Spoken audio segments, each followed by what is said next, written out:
யாரா அவன் பிசிக்ஸ் டைட்டா இருக்கு. ஐயோ சாமி வேற மத்தவங்க எல்லாம் என்ன செய்வீங்க, என்ன டேலண்ட் இருக்குன்னு எனக்கு தெரியாது. இன்னுமா என்ன தெரியல. லாங்குவேஜ் மட்டும் மத்தபடி சூப்பர். நடிப்புல நான் யாரும் சரி ஓகே அது வேணா இங்க பேசிக்கிட்டு இருக்கா நடிக்க தெரியலப்பா. அவ்வளவுதான் ஓவர் வந்தாலும் கொளுத்தி போட்டு இப்ப தாண்டா என்ற மனசு குளுகுளுன்னு இருக்கு. ஒரு டயலாக் தெரியல, ஒரு டயலாக் கூட தெரியாது உங்களுக்கு. என் மனசுல இருக்கிறதெல்லாம் அப்படியே சொல்றேன். மகராசி நல்லா இருக்கணும். நான் சொல்ற டயலாக் பேசுறியா? நீ எல்லாம் ஒரு ஆளாயா? இதற்கு இது பதில் இல்லையே. ஒரு மண்ணம் தெரியல நடிப்பு ஆரக்கணும். டேய் நானு பாத்துட்டு இருக்கேன். என்னடா நீ என்னடா மாமா கோவம் வந்துருச்சு. இனி அவர் மேல ஒரு அடி பட்டாலும் எரிமலை வெடிக்குண்டா. பாரு சொல்றேன். சூப்பர்ரா. Nomination pass. To great Kirikalan magic show. Hi all, welcome to Sasi Sangeetha vlogs. இன்னைக்கு நம்ம என்ன பார்க்க போறோம்னா பிக் பாஸ் சீசன் 9ஓட episode 16 Deepavali special Monday episode தான் நம்ம பார்க்க போறோம். நீங்க எல்லாரும் உங்க தீபாவளியை சேஃபா கொண்டாடி இருப்பீங்கன்னு நினைக்கிறேன். வாங்க பிக் பாஸ் ஹவுஸ்ல தீபாவளி எப்படி கொண்டாடினாங்கன்றதை நம்ம பார்க்கலாம். பிக் பாஸ் ஹவுஸ்ல காலையிலேயே நம்ம பிக் பாஸ் என்ன பண்றாருன்னா எண்ணெய், உங்களுக்கு தேவையான ட்ரெஸ், டெக்கரேஷன் பொருள், கோலம் மாவு எல்லாம் கொடுத்துட்டாரு. எல்லாரும் எண்ணெய் தேய்ச்சி குளிச்சு நல்லா புது ட்ரெஸ் போட்டுக்கோங்க அப்படின்னு சொல்லிட்டாரு. எல்லாரும் போல வழக்கம் போல எல்லாரும் ஒரு ஒரு தலையில எண்ணெய் தேய்ச்சி வைக்கிறது. நம்ம பாக்குற எல்லா எபிசோட்ல வர மாதிரி இந்த வாட்டியும் வந்து எல்லா தலையிலும் எண்ணெய் வைக்கிறது, என்ன இது பண்றது. அதுலயே வந்து சில பாத்தீங்கன்னா வந்து நம்ம ஆத்ரியாலாம் நம்ம எஃப்ஜே போட்டு உரி உரி உச்சிட்டு இருந்தாங்க. இந்த சைடு அவர் வந்து ஒரு சைடு கை, இன்னொருத்தர் ஒரு கேர்ளு, இந்த சைடு ஒரு கேர்ளுன்னு நம்ம எஃப்ஜே ஒரு கொண்டாட்டமாக இருந்தாரு. இந்த நேரத்துலயும் பாத்தீங்கன்னா வந்து நம்ம துஷாரா ஆதிராவும் தான் வந்து ஒரு கேம் விளையாடுறேன்னு சொல்லிட்டு பேர்ல ஒரு கிரிஞ்சி ஒன்று பண்ணிட்டு இருப்பாங்க. ஆமா, ஓடி பிடிச்சி விளையாடுறது. அப்புறம் இங்க பாத்தீங்கன்னா அரோரா கிட்ட போயிட்டு நம்ம துஷாரா என்ன ஓடி பிடிச்சி விளையாடி சும்மா இருந்தாங்களா, அங்க இருந்து ஒரு ப்ராப்பர்ட்டியை உடச்சு விட்டானுங்க. ஆலங்காத்தால உன்னால என்ன பண்ண முடியுமோ அதை பண்ணிட்டேன். அவ்வளவுதான். இந்த சீசன் ஃபுல்லா உடைக்கிறது இது பண்றதுலயே வேலையா இருக்கானுங்க அவனுங்க. அதுக்கப்புறம் நம்ம அரோராவுக்கும் துஷார் வந்து அரோரா கிட்ட பேசுவோம். அப்படி துஷார் போய் அரோரா கிட்ட சொல்லுவாப்படி, இந்த மாதிரி வந்து நேத்து வந்து கமருதன் என்கிட்ட பேசினாரு. அவர் பேசும்போது என்ன சொல்றான்னா, நீ பேச மாட்டேன் அப்படியா சொன்னா? இதை விட கேவலமா ஒன்னு சொன்னா சொல்லட்டுமா? விலகி இரு. விஜய் சேதுபதி என்ன சொல்ற புரியலையா? உன்னோட இது வந்து டைவர்ட் ஆகுது. நீ வந்து அரோரா கூட சுத்தினால்தான் இது மாதிரி ஆகுது. சோ நீ வந்து நான் தப்பிச்சிட்டேன், இப்போ நீ மாட்டிக்காத அப்படின்னு சொல்லிட்டு நம்ம கமருதீன் சொல்லுவாரு. கமருதீன் சொன்னாரு.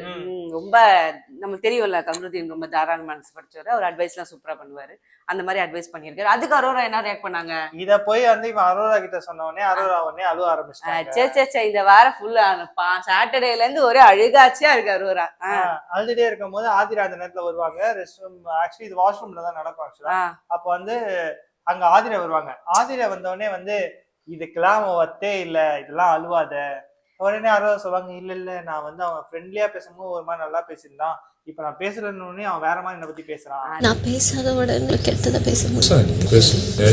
ரைட், நீ ஃப்ரெண்டா இருந்தீங்கன்னா நீ என்னோட close, you are so sweet beauty அப்படின்வான். நீ சரியில்லைச்சுக்க, நீ எல்லாம் ஒரு ஆளா, நீ எல்லாம் ஒரு அவடி, நீ இவெல்லாம் இவடி அப்படின்ற அளவுக்கு பேசுறான் போல நமக்கு. அப்படின்னு நான் ஆதிர சொல்லுவாங்க.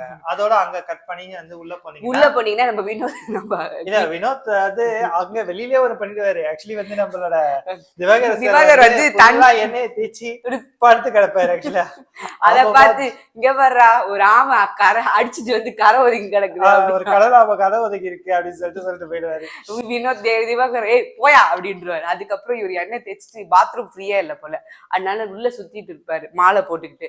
அப்ப திவாகர் வினோத் சொல்லுவாரு, இங்க பாருங்க தீபாவளி ஸ்பெஷலா நாங்க வந்து நல்லா ரெடி பண்ணி எண்ணெய் எல்லாம் தேய்ச்சி ரெடி பண்ணி மாலை எல்லாம் போட்டு வச்சிட்டோம், ஆடு மட்டும் தலையாட்டி வெட்டிடுவோம் அப்படின்னு சொல்லிட்டு. ஆனால் திவாகர் நீ சொல்றதெல்லாம் நான் காதுல கேட்டாதானடா அப்படின்னு அப்படியே நடந்துட்டு இருந்தாரு. அதுக்கப்புறம் பாத்தீங்கன்னா நம்ம பிக் பாஸ் வந்து கூப்பிட்டு எல்லாரையும் உட்கார வச்சு, நம்ம இந்த வாரம் கேப்டன் வந்து நம்ம கனி நீங்க போய் உங்களோட தலை ரூம்ல இருக்கிற ரூம்ல போய் அந்த வால் ஆஃப் ஃப்ரேம்ல வந்து உங்களோட போட்டோ வச்சுக்கோங்க. ஆனா இந்த வாட்டி நான் ரூல்ஸ் மாத்திரம், யாருமே தலை ரூமுக்குள்ள போக கூடாதுன்னு நான் ரூல்ஸ் போட்டேன். இந்த தடவை இனிமே யார் வேணா தலை ரூமுக்குள்ள போகலாம் அப்படின்னா, தலைன்ற ஒரு ஸ்பெஷலா நீங்க எழுந்துட்டீங்கடா, அதனால அது ஸ்பெஷலா நாங்க ட்ரீட் பண்ண போறதுல யார் வேணா போலான்ற மாதிரி பிக் பாஸ் சொல்லிட்டாரு.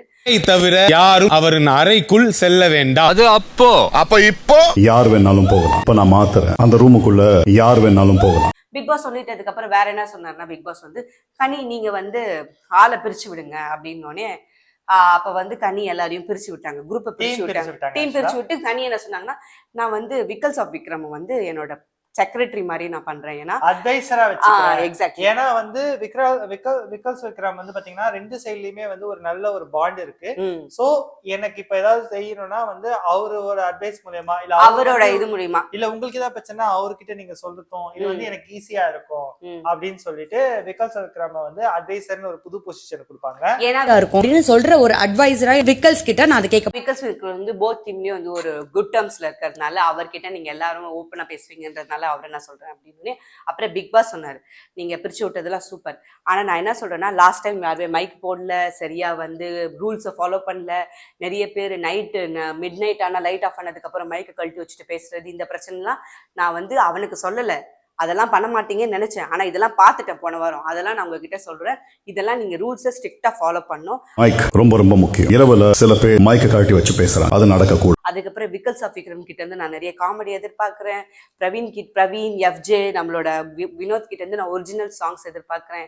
சபரி கிட்ட இருந்து நல்ல ஆக்ட் எதிர்பார்க்கிறேன். கானா வினோத் கிட்ட இருந்து நிறைய பாட்டு எதிர்பார்க்கிறேன். பாட்டு ஒரிஜினல் சாங்ஸ் எதிர்பார்க்கிறேன் எல்லாம் சொன்னேன். கிட்ட இருந்து நிறைய காமெடி வேணும், பிரவீன் கிட்ட இருந்து வெரைட்டி வேணும். திவாகர் நான் ஒண்ணுமே சொல்ல வேணாம். மத்தவங்க நீங்க என்ன பண்றீங்கன்னு எனக்கு தெரியல, தயவு செஞ்சு ஏதாவது ஒண்ணு பண்ணுங்க அப்படின்னு சொல்லிட்டு சர்க்கஸ்டமா கலாச்சி விட்டாரு. என்ன செய்வீங்க, என்ன டேலண்ட் இருக்குன்னு எனக்கு தெரியாது. அதுக்கப்புறம் கனி இன்னொரு விஷயம் என்ன செய்வாங்கன்னா பாத்தீங்கன்னா, இப்போ சூப்பர் டீலக்ஸ் டீம்ல வந்து பாத்தீங்கன்னா தூங்கி ஏஞ்சி வர்றதுக்கு ஒரு டைம் எடுத்துப்பாங்க. அதனாலதான் இங்க எல்லா டாஸ்க்குமே லேட் ஆகும். சோ கனி இந்த வாட்டி என்ன பண்ணுவாங்கன்னா, half an hour to 45 minutes நீங்க எல்லாரும் வெளியே வந்துடணும். வெளியில வர்றதுக்கு ஒரு வந்து ஒரு ரெப்ரசன்டேட்டிவ் சொல்லிட்டு ஒரு சுபிக்ஷாவை பண்ணுவாங்க. இப்ப என்னன்னா போன வாரத்துல இருந்து சுபிக்ஷா மட்டும்தான் தூங்கணும்ட்டாங்க. இப்ப அதே உங்ககிட்ட தான் வாங்கிட்டாங்க. அதனால சுபிக்ஷா கொஞ்சம் காண்டாயிட்டாங்க. அதுக்கப்புறம் பாத்தீங்கன்னா நம்ம ஒரு கொஸ்டின் வந்துச்சு. என்ன கொஸ்டின் பாத்தீங்கன்னா, அதுக்கப்புறம் இல்ல பிக் பாஸ் டீம் எல்லாம் பிக் பாஸ் எங்களுக்கு சோறு கொடுங்க, பிக் பாஸ் சோறு கொடுங்கன்னு பிக் பாஸ் வந்து உங்களுக்கு கவலைப்படாதீங்க, விஜய் சேதுபதி உங்களுக்கு சாப்பாடு எடுத்து அனுப்புறாருன்னு எல்லாரும் அதை சாப்பாடை கட்டுன்னு தீபாவளி சாப்பாடை கட்டு முடிச்ச திருப்பி பிக் பாஸ் கூப்பிட்டு ஒன்று சொல்றாரு. போன வாரம் ஆடியன்ஸ் போர்ட்ல நாங்க ஒரு கொஸ்டின் கேட்டோம், எந்த ஹவுஸ் வந்து செம்மையா என்டர்டெயின் பண்ணாங்க, செம்மையா இது பெர்ஃபார்ம் பண்ணாங்கன்றதுக்கு 80% ஆஃப் ஆடியன்ஸ் வந்து பிக் பாஸ் தான் கொடுத்துருக்காங்க அப்படின்னோடனே அப்போ வந்து சூப்பர் டீலக்ஸ் கேட்குறாங்க, சரி இந்த கொஸ்டின் பாத்தீங்க, இப்படி இருக்கும்போது நீங்க பிக் பாஸ் ஹவுஸ்ல இருந்து 2 பேரை செலக்ட் பண்ணி சூப்பர் டீலக்ஸ்ல வந்து இவங்க நல்லா பண்ணுவாங்கன்னு நினைச்சீங்கன்னா யாரை சொல்வீங்கன்னொடனே நம்ம ரம்யா வந்து சபரி அண்ட் பிரவீன் அப்படின்னோடனே உடனே பார்வதி அப்படின்லாம் சொல்லக்கூடாது, நம்ம டிஸ்கஸ் பண்ணி தான் சொல்லணும் அப்படின்னு சொல்லிட்டு அவங்க டிஸ்கஸ் பண்ணி எஃப்ஜே அண்ட் சபரின்னாங்க. ஏன் எஃப்ஜே அண்ட் சபரின்னோடனே அவங்க என்ன சொன்னாங்கன்னா, அவங்க தான் நாங்க ஏதாவது ஒண்ணு பண்ண போனா இந்த மாதிரி நீங்க பண்ணிருக்கலாம், அந்த மாதிரி பண்ணிருக்கலாம்னு இவங்க எப்ப பார்த்தாலும் சஜஷன் கொடுப்பானுங்க. சரி நீங்க வந்து இப்படி பண்ணா எப்படா பண்ணுவீங்கன்றதை நாங்க பாக்கணும்ன்றதுக்காக நாங்க உங்க 2 பேரையும் கூப்பிடுறேன் அப்படின்னாங்க. சரி வந்தா பயங்கரமா எல்லா டாஸ்க்குகளும் பண்ணுவாங்க அப்படின்னு இவனுங்களுக்கு ரொம்ப அப்செட். என்னடா என்ன நம்மளுக்கு போய் சூப்பர் டீலக்ஸ்ல கூப்பிடுறாங்கன்னே அங்கதான் நம்ம தலைவர் வச்சவங்க ஒரு ட்விஸ்ட். நான் இதுக்கு ஒரு கேம் வைக்கிறேன். இந்த கேம்ல பிக் பாஸ் ஹவுஸ்ல இருந்து எஃப்ஜேவும் சபரியும் ஜெயிச்சிட்டாங்கன்னா அவங்க சூஸ் பண்ணலாம் யாரு சூப்பர் டீலக்ஸ் ஹவுஸ்ல இருந்து பிக் பாஸ் ஹவுஸ் போறாங்க. தோத்துட்டாங்கன்னா இவங்க 2 பேரும் சூப்பர் டீலக்ஸ் போயிடணும், சூப்பர் டீலக்ஸ் டீமே சூஸ் பண்ணுவாங்க யார் பிக் பாஸ் ஹவுஸ் டீம் போகணுன்ற மாதிரி பண்ணாங்க. இவங்களுக்கு இந்த டாஸ்க் இந்த இது பிடிச்சோன்னே இதுக்காகவே நம்ம டாஸ்க் ஜெயிக்கிறோம். அவங்களுக்கு பதிலா எந்த 2 மேட்ச் போக போறாங்கன்னு அவங்க தான் முடிவு பண்ணுவாங்க. ஒரு டாஸ்க் வச்சாங்க. அது என்ன மாதிரியான ஒரு பயங்கர டிஃபிகல்ட்டான சாக்னா கிக்கிலிப்பி பிக்கிலிப்பியா ஏதோ பிக்கிலிப்பி கிக்கிலிப்பி அது என்ன சைனீஸ்ல அது ஒரு டக் மாதிரி இருக்கும், கால்ல கட்டிட்டு நம்ம அடிப்பாங்களா அந்த மாதிரி அதே மாதிரி டாஸ்க் தான். இங்க அங்க ஒரு 2 கீ இருக்கும், இந்த பக்கத்துல இருந்து வந்து ஒரு பர்சன் அங்க போயிட்டு அங்க எடுத்துட்டு வந்து இங்க வரணும். அது ஆக்சுவலி அந்த கேம் ஸ்டார்ட் பண்ணாங்க. ஸ்டார்ட் பண்ண உடனே எஃப்ஜேவாது எஃப்ஜே இங்க இருந்து அங்க அத யாருன்னா வந்து கண்ணு மூடிக்கி இருக்கணும்னா நம்மள வந்து வினோத் பார்வதி வினோத் சுபிக்ஷா பார்வதி பாரு சுபிக்ஷா இதுல வந்து ரம்யா கேட்பாங்க, நான் வரணும்னு நம்ம வினோத் சொல்லுவாரு, உனக்கு தான் கால்ல அடிப்படுக்குதேம்மா நீ உன்னை எப்படிமா பண்ண முடியும் அப்படின்னு ரம்யா ஒரு மாதிரி டிசப்பாயிண்ட் ஆயிடுவாங்க. எல்லாத்துக்கும் சும்மா இதே சொல்றீங்க, நீயும் எல்லாத்துக்கும் சும்மா இதே தானேமா சொல்ற, அதே தானே அவனுங்களும் சொல்றானுங்க, இதுல என்னமா தப்பு இருக்கு அப்படின்னு. அதுக்கப்புறம் கேம் விளையாட போனாங்க. கேம் விளையாடி சுத்தத்துக்குள்ள எஃப்ஜே போய் சாவி ஏத்துறான்ட்டான். சபரியாவது கொஞ்சம் கீழே இருந்து மாதிரி ட்ரை பண்ணா. எஃப்ஜே எல்லாம் ஒரு செகண்ட் தான் போயிட்டு எடுத்துட்டு வந்துட்டான். அப்பயே இவங்க எல்லாம் வந்து கேம் ஆரம்பிக்குதா நினைக்கிறதுக்குள்ள கேம் முடிஞ்சு போச்சு. அதுக்கப்புறம் வந்துட்டாங்க. பிக் பாஸ் டீம் வின் பண்ணிட்டாங்க. அப்புறம் இவங்க வெளியே வந்து சொல்றாங்க, நீங்க யாரை செலக்ட் பண்ண போறீங்கன்னா அங்க வச்சுட்டாங்க ட்விஸ்ட். என்னையே பண்றியான்னு சொல்லிட்டு பார்வதியும் வியானாவும் தூக்கி பிக் பாஸ் ஹவுஸ்ல போட்டாங்க. பார்வதி சூப்பரா நாமினேஷன் பாஸ் அட பாவி போன வாரம் ஃபுல்லா நான் வந்து நாமினேஷனுக்காக நானும் திவாகரும் பேசிக்கிட்டு எல்லாருக்கிட்டையும் பேசி நாங்க 2 பேர் தான், நாங்க 2 பேர் சொன்னது மண்ணவாரி போட்டீங்களேடான்ற மாதிரி. வியனாக்கு செம்ம அப்செட். நான் லக்ஸரி ஹவுஸ்ல இருந்து லக்ஸரியா வின் பண்ணும், இது லக்ஸரியாவே இருக்கணும்னு நினைச்சேன். என்ன போய் பிக் பாஸ் ஹவுஸ்ல போட்டீங்க. சொன்னவனே செம்ம ஷாக் ஆயிட்டாங்க. அவங்க 2 பேரும் மாறி உட்காந்துட்டாங்க. அதுக்கப்புறம் வந்து நாமினேஷன் ஃப்ரீ வந்து நீங்க எடுத்துக்கோங்க அப்படின்னு நம்மளோட ஆதிரை சொன்னாங்க. நாங்கெல்லாம் ஒரு பாஸ் வாங்கிட்டோம் ஆல்ரெடி. வாங்காதவங்க யாருன்னா சபரி, FJ அண்ட் திவாகரனா. நீங்க 3 பேர் தான் வாங்கல, நீங்க 3 பேர்ல யார வேணா பாத்துக்குங்க அப்படின்னு நம்ம சுபிக்ஷா. அதெல்லாம் அப்படிலாம் பண்ண முடியாது. போன வாட்டி நான் வந்து நீங்க புதுசா வந்தவங்களுக்கு நான் கொடுத்ததுக்கு நீங்க சரியாவே எங்க டீம்ல பெர்ஃபார்ம் பண்ணல அப்படின்னு சொல்லிட்டு ஆதிரியை சொல்லுவாங்க. ஆதிரி என்ன சொல்லுவாங்கன்னா, நான் போன வாட்டி பெர்ஃபார்ம் பண்றதுக்கு ரெடியா தான் இருந்தேன், நீங்களா தான் எனக்கு கோஆபரேட்டே பண்ணல, சீக்கிரமா எழுந்துச்சு பண்ணலான்னா நான் தூங்கத்தான் செய்வேன், நீ தூங்கிட்டு இருந்த, அதனால நீ பேசக்கூடாதுன்னு நம்ம சுபிக்ஷா வாய மூடி உட்கார வச்சிட்டாங்க. முக்கியம் நீ தூங்கி ரூல்ஸ்க்கு அகைன்ஸ்டா பேச சொன்னா வந்து நம்ம சீக்கிரம் எந்திரிக்கிறதே இல்லையே. சுபிக்ஷா கடைசியில திவாகர் சொல்லிட்டாரு, பா எனக்கு பாஸ்பா அப்படின்னு சொல்லி நான் விட்டு கொடுக்க மாட்டேன்ப்பா இந்த தடவை சொல்லிட்டாரு. அப்புறம் பாஸ் வந்து ஓட்டு போட்டு FJக்கும் திவாகருக்கும் போயிடுச்சு. திவாகர் வாழ்த்துகள். அப்புறம் பாத்தீங்கன்னா FJ திவாகருக்கு நம்ம போனோடனே அப்புறம் நாமினேஷன் டாஸ்க் வச்சுட்டாங்க. நாமினேஷன்ல முக்காவாசி இந்த வாட்டி அதிகமா யாருக்கு வந்துச்சுன்னா நம்ம ஆதிரைக்கு தான் வந்துச்சு. ஆதிரைக்கு ஏன் வந்துச்சுன்னா அவங்க வந்து பர்சனல் இன்னொருத்தவங்களோட பர்சனல்ல வெளியில இருக்க பர்சனல் இங்க வந்து பேசுறாங்கன்னு வந்துச்சு. சில பேர் என்ன சொன்னாங்க, வியானாலாம் டைரக்டா சொல்லிட்டாங்க, அங்க பிக் பாஸ் டீம் ஒருத்தவங்களுக்காக இங்க சூப்பர் டீலக்ஸ் டீம்ல இருந்து ஒர்க் பண்றாங்க அவங்க அப்படின்னு சொல்லிட்டாங்க. அதுக்கப்புறம் வந்து அவங்க வந்து ரொம்ப ஒரு இதுவா இருக்காங்க, அதனால 6 ஓட்டு அவங்களுக்கு வந்துச்சு. அதுக்கப்புறம் நம்ம கலைக்கு வந்துச்சு. கலை சைலண்டா இருக்காரு, ரொம்ப தெரியவே மாட்டாருன்ற மாதிரி கலைக்கு வந்துச்சு. அரோரா வந்து அவங்க வந்து தேவையில்லாத ஒரு இந்த பிரச்சனை தேவையே இல்லாத பிரச்சனையை அவங்க கிரியேட் பண்ணாங்க அப்படின்னா நம்ம துஷாருக்கு ஏன் வந்திருக்கோம்னு தெரியும். கேப்டன்சி அவர் சரியா பண்ணல, துஷாருக்கு. அப்புறம் வந்து நம்மளுக்கு ரம்யாக்கு வந்துச்சு. ரம்யா வந்து அவங்க வலிக்குதுன்னு சொல்றாங்க, திடீர்னு எந்த கால்ல வலிக்குதோ அந்த காலையே ஜம்ப் பண்ணி காட்டுறாங்க அப்படின்னு சொல்லி விட்டானுங்க, சொல்லி அந்த மாதிரி. அப்புறம் வேற யாரோட நாமினேஷன் வந்தது, அவ்வளவுதான். இந்த தடவை பெரிய பிக்கெஸ்ட் சர்ப்ரைஸ் நாமினேஷன் இல்லைன்னா நம்ம பார்வதி அக்கா நாமினேஷன்லயே இல்ல. அது அவங்களுக்கு சரியான ஷாக் வந்தவங்க, என்னடா பார்வதி நான் இல்லையா அப்படின்ற மாதிரி பார்வதி ஷாக் ஆயிட்டாங்க. என்னன்னா நடக்குது நாமினேஷன்லன்ற மாதிரி ஷாக் ஆயிட்டாங்க. அதுக்கப்புறம் ரம்யா போய் நம்மளோட ஃபீல் பண்ணுவாங்க, என்னடா நம்ம கால்ல போய் இப்படி சொல்லிட்டாங்களேன்ற மாதிரி ஃபீல் பண்ணுவாங்க. நீ ஃபீல்லாம் ஓரமா வந்து பண்ணுமான்னு தரணும். அதுக்குள்ள பைசன் டீம் உள்ள வந்துட்டாங்க. அவ்வளவுதான், bison team celebration. Bison team உள்ள வந்தோடனே அவங்களோட ட்ரைலர் போட்டு காமிச்சாங்க, அந்த படம் எப்படி பண்ணுச்சு அந்த மாதிரி எல்லாம் காமிச்சாங்க. இதுக்கு நல்ல இதை விட்டுட்டியே. ஆக்சுவலி வந்து தீபாவளி செலிப்ரேஷனுக்காக வியானா என்ன சொல்லுவாங்க, நம்ம ஒரு ஸ்கிட் மாதிரி பண்ணலாம், மாதிரி பண்ணலாம்னு சொல்லிட்டு ஒரு பண்ணுவாங்க. அதுக்கு யாரை வச்சு பண்ணுவாங்கன்னா திவாகர், அதான் சூப்பர் எஸ்டி வச்சு பண்ணிட்டு போது அப்ப திவாகர் கிட்ட சொல்லுவாங்க, அண்ணா நீங்க நடிக்கிறீங்க ஆனா இந்த டைலாக் சரியில்லைன்னு அஃபெண்ட் ஆயிடுச்சு. என்ன பார்த்து சொல்றேன், நான் யாரு தெரியல, நடிப்பு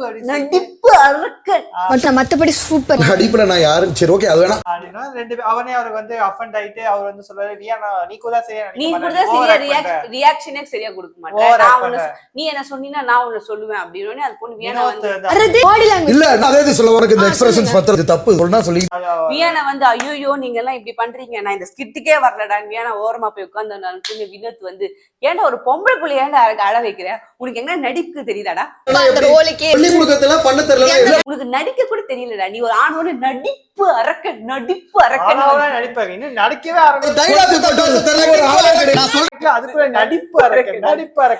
ஒண்ணுமே நடிக்க வரல. வாய மூடியா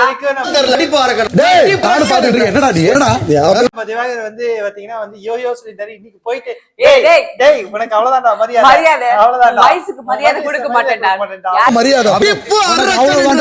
நான் வயசு நீதான்டா பெரிய மனுஷன், நீதான்டா பென்ஷன் வாங்கிட்டு இருக்க, புதிய பென்ஷன் வாங்கிட்டு இருக்க, நீதான்டா முட முடியாம இருக்க. 2 பேரும் ஒரு சண்டை போடுறது, அது என்னமோ தெரியல, இந்த சண்டை மட்டும் சண்டையாவே பார்க்க தோணுது.